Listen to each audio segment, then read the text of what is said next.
السلام عليكم. لا تنسوا الاعجاب بالفيديو والاشتراك في القناة تشجيعا لنا لنستمر بنشر المزيد ان شاء الله. السلام عليكم ورحمة الله وبركاته. أعزائي طلبة وطالبات الصف السادس الابتدائي، أهلا وسهلا بكم. والنهاردة هنحل مع بعض تدريبات سلاح التلميذ على الدرس الثالث، الأقاليم المناخية والنباتية في وطننا العربي. أولا لو أنت لسه جديد معانا وأول مرة تشوفنا، يا ريت تشترك في القناة وتفعل زر الجرس على الكل ليصلك كل جديد. السؤال الأول، لاحظ الخريطة ثم أجب. 1. إقليم مناخ. رقم 1 هنا على ساحل البحر المتوسط شمال دولة الجزائر، هنا إقليم مناخ البحر المتوسط. 2. إقليم المناخ رقم 2 دولة ليبيا، ده الإقليم الصحراوي الحار، والإقليم الصحراوي بيشغل معظم دول الوطن العربي، بيمتد من الخليج العربي شرقا حتى المحيط الأطلنطي غربا. 3. إقليم المناخ رقم 3 هنا في جنوب دولة موريتانيا، إقليم المناخ المداري. يبقى رقم 3 هنا إقليم المناخ المداري. يبقى أنا عندي في الوطن العربي 3 أقاليم. إقليم البحر المتوسط في شمال الوطن العربي على ساحل البحر المتوسط، هنا في مصر وليبيا وتونس والجزائر والمغرب. تاني إقليم هو إقليم المناخ الصحراوي الحار، ده زي ما قلنا بيشغل معظم أراضي دول الوطن العربي من الخليج العربي شرقا حتى المحيط الأطلنطي غربا. الإقليم الثالث هو إقليم المناخ المداري، ده بيوجد في جنوب موريتانيا ومعظم السودان ووسط الصومال وبعض الأجزاء من جيبوتي وجنوب غرب شبه الجزيرة العربية هنا في دولة اليمن. يبقى إقليم البحر المتوسط تحته الصحراوي الحار، في الجنوب الإقليم المداري. 4. دولة تقع فيها محمية أرز الشوف. رقم 4 هنا دولة لبنان، ودي مشهورة بأشجار الأرز. 5. إحدى المحميات المصرية. رقم 5 هنا في مصر في الصحراء الشرقية في الجنوب، محمية جبل علبة. يبقى محمية جبل علبة في الصحراء الشرقية في جنوب شرق مصر، في جنوب شرق. أكمل العبارات التالية بكلمات مناسبة. 1. يتميز إقليم البحر المتوسط بتساقط الأمطار في فصل الشتاء. يبقى إقليم البحر المتوسط الأمطار بتسقط في فصل الشتاء، أما الإقليم المداري الأمطار بتسقط فيه في فصل الصيف. والإقليم الصحراوي ده نادر المطر، ولو نزل مطر بيسقط على هيئة سيول. 2. تربى الماعز والأغنام في إقليم مناخ البحر المتوسط. يبقى الأغنام والماعز بتربى في إقليم مناخ البحر المتوسط. 3. يسود معظم مساحة الوطن العربي إقليم المناخ الصحراوي الحار. يبقى معظم مساحة الوطن العربي إقليم مناخ الصحراوي الحار.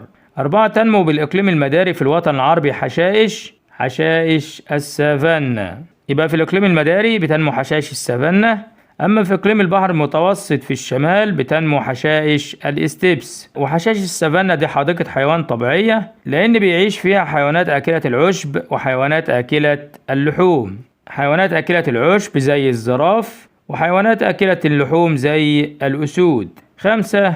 تسقط الأمطار صيفا في الإقليم المناخي المداري. يبقى إقليم المناخ المداري بتسقط الأمطار فيه في فصل الصيف، أما إقليم البحر المتوسط بتسقط الأمطار في فصل الشتاء. يبقى الاتنين عكس بعض، البحر المتوسط عكس الإقليم المداري. 6. ينمو نبات الصبار في الإقليم الصحراوي الحار. يبقى ينمو نبات الصبار في الإقليم الصحراوي الحار، لأن نبات الصبار بيتحمل الجفاف وارتفاع درجة الحرارة. 7. تقع محمية ضانا في دولة الأردن. 3. اكتب كلمة صواب أمام العبارة الصحيحة وكلمة خطأ أمام العبارة غير الصحيحة. 1. تنوع الأقاليم المناخية في الوطن العربي أدى إلى تنوع النبات الطبيعي. صواب. 2. يمتد إقليم البحر المتوسط بين دائرتي عرض 15 درجة إلى شمالا بالوطن العربي. خطأ، لأن اللي بيمتد من 15 ل 30 شمالا بالوطن العربي هو الإقليم الصحراوي الحار.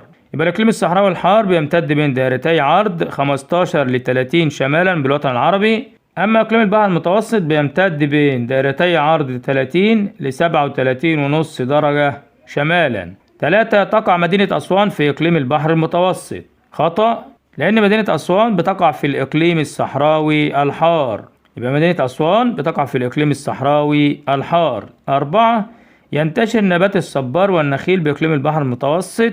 برضو خطأ، لأن نبات الصبار والنخيل برضو في الإقليم الصحراوي الحار. يبقى نبات الصبار والنخيل في الإقليم الصحراوي الحار لأنها نباتات لها قدرة على تحمل الجفاف والحرارة. 5. تنمو حشائش السافانا في الإقليم المداري بالوطن العربي. ديت صواب. 6. تنتشر حشائش الاستبس في الإقليم الصحراوي الحار. خطأ، لأن حشائش الاستبس بتنتشر في إقليم البحر المتوسط المعتدل. 7. تساعد المحميات الطبيعية في الحفاظ على الحياة البرية بالوطن العربي. ديت صواب. 4. اختر الإجابة الصحيحة مما بين القوسين. 1. يتميز إقليم البحر المتوسط بسقوط الأمطار في فصل الشتاء. 2. إحدى الدول العربية التي تقع أجزائها الشمالية في إقليم مناخ البحر المتوسط. من هنا من الدول العربية اللي بتطل على البحر المتوسط عند دولة ليبيا، أجزائها الشمالية تبع إقليم مناخ البحر المتوسط. 3. تنمو أشجار الأرز في إقليم مناخ البحر المتوسط، لأن أشجار الأرز في دولة لبنان، ولبنان على البحر المتوسط. 4. دولة عربية تقع بالكامل داخل الإقليم الصحراوي الحار هي. الدولة اللي بتقع كلها في الإقليم الصحراوي الحار طبعا هي دولة الكويت، لأن الجزائر بيقع فيها 3 أقاليم، البحر المتوسط والصحراوي والأجزاء الجنوبية منها إقليم مداري. السودان برضو صحراوي ومداري. لبنان ديت بحر متوسط. يبقى مين اللي بتقع في الإقليم الصحراوي كلها؟ هي دولة الكويت. 5. يتسم مناخ الجزء الجنوبي الغربي من شبه الجزيرة العربية ب.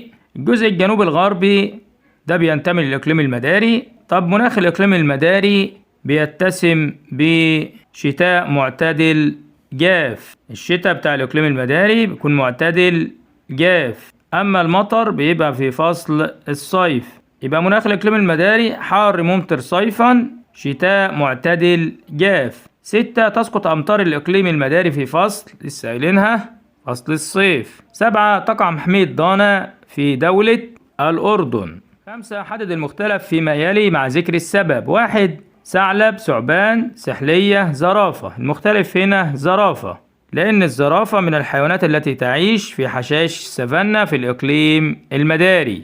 يبقى لأن الزرافة بتعيش في حشائش السافانا في الإقليم المداري، أما الثعلب والثعبان والسحلية ديت بتعيش في الإقليم الصحراوي الحار.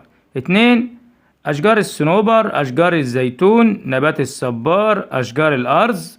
نبات الصبار، لأن نبات الصبار من نباتات الإقليم الصحراوي الحار. يبقى نبات الصبار لأنه من نباتات الإقليم الصحراوي الحار. أما أشجار الصنوبر والزيتون والأرز ديت من أشجار إقليم البحر المتوسط. 6. فسر العبارات الآتية. 1. أهمية حشائش الاستبس بالنسبة للثروة الحيوانية. أقول له يربى عليها الأغنام والماعز في شمال الوطن العربي. يبقى حشائش الاستبس دي مراعي طبيعية يربى عليها الأغنام والماعز في شمال الوطن العربي.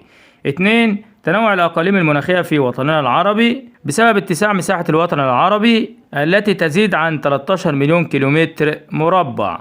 يبقى بسبب اتساع مساحة الوطن العربي، بسبب اتساع مساحة الوطن العربي. 3. أهمية المحميات الطبيعية. الحفاظ على الحياة البرية من نباتات وحيوانات برية، تنشيط السياحة وجذب السياح، تساعد على تحقيق التوازن البيئي، الحد من التلوث. يبقى الحفاظ على الحياة البرية من نباتات طبيعية وحيوانات برية، تنشيط السياحة وجذب السياح، تحقيق التوازن البيئي، الحد من التلوث. 4. سقوط الأمطار صيفا على جنوب غرب شبه الجزيرة العربية، لأنها تقع ضمن مناخ الإقليم المداري. يبقى لأنها تقع ضمن مناخ الإقليم المداري، يبقى جنوب غرب شبه الجزيرة العربية بتقع ضمن مناخ الإقليم المداري، فعشان كده بتسقط فيها الأمطار صيفا. 7. ما النتائج المترتبة على. 1. ظهور تهديدات تواجه المحميات الطبيعية في الوطن العربي أدى إلى اتخاذ معظم الدول العربية إجراءات للحفاظ على هذه المحميات، مثل سن القوانين ضمانا لحمايتها. يبقى أدى إلى اتخاذ معظم الدول العربية إجراءات للحفاظ على المحميات مثل سن القوانين لحمايتها. 2. امتداد إقليم المناخ الصحراوي الحار بين 15 إلى 30 درجة شمالا، أصبح يشغل معظم مساحة الوطن العربي، وأصبح شديد الحرارة صيفا خاصة بالنهار، وشديد البرودة شتاء خاصة بالليل، وأمطار نادرة وقد تسقط على هيئة سيول. يبقى شغل مساحة كبيرة من الوطن العربي. 8. أجب عن الأسئلة التالية. 1. ما المقصود بالإقليم المناخي؟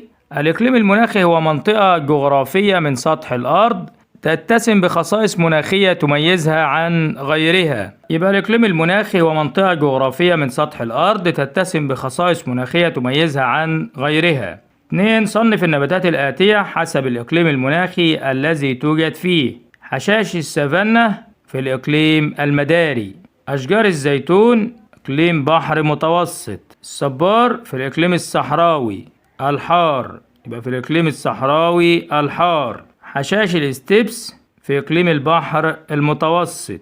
3. دلل على صحة العبارة ساعدت مساحة الوطن العربي على اختلاف الظروف المناخية فيه. الدليل حيث يوجد في الوطن العربي أقاليم مناخية رئيسية، وهي الإقليم البحر المتوسط في الشمال، والإقليم الصحراوي الحار في الوسط، والإقليم المداري في جنوب الوطن العربي. يبقى أقول له الدليل حيث يوجد في الوطن العربي إقليم البحر المتوسط في الشمال، والإقليم الصحراوي في وسط الوطن العربي، والإقليم المداري في جنوب الوطن العربي. 4. قارن بين إقليم مناخ البحر المتوسط وإقليم المناخ الصحراوي الحار من حيث الخصائص المناخية والنباتية والحيوانات البرية.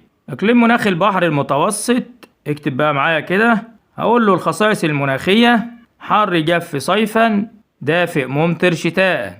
تاني الخصائص المناخية: حار جاف صيفا، دافئ ممطر شتاء. أما الخصائص النباتية فعند النباتات زي أشجار الزيتون والصنوبر والأرز وحشائش الاستبس. يبقى النباتات زي أشجار الزيتون والصنوبر والأرز وحشائش الاستبس. أما بالنسبة للحيوانات البرية فعند الماعز والأغنام. يبقى الحيوانات البرية الماعز والأغنام. أما الإقليم الصحراوي الحار فالخصائص المناخية بتاعته شديد الحرارة صيفا خاصة بالنهار، شديد البرودة شتاء خاصة بالليل، وأمطار نادرة وقد تسقط على هيئة سيول.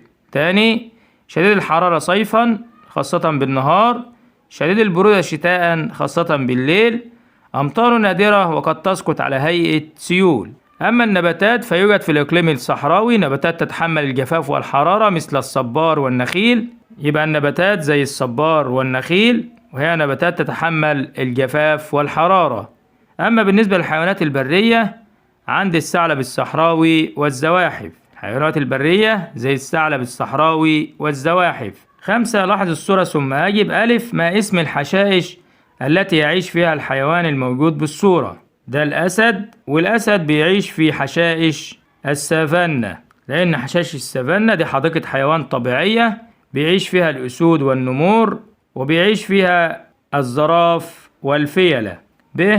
توقع اسم الإقليم المناخي الذي يوجد فيه.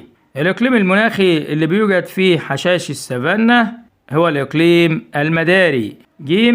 صف الخصائص المناخية لهذا الإقليم. الخصائص المناخية للإقليم المداري: حار ممطر صيفا وشتاء معتدل جاف. يبقى حار ممطر صيفا معتدل جاف شتاء. يبقى حار ممطر صيفا معتدل جاف شتاء. وبكده نكون وصلنا إلى نهاية حل تدريبات سلاح التلميذ على الدرس الثالث. وما تنساش تتابع معانا حل الاختبار. أشوفكم في فيديو جديد. كان معكم معلم أول دراسات اجتماع مستر أحمد زغلول، والسلام عليكم ورحمة الله وبركاته.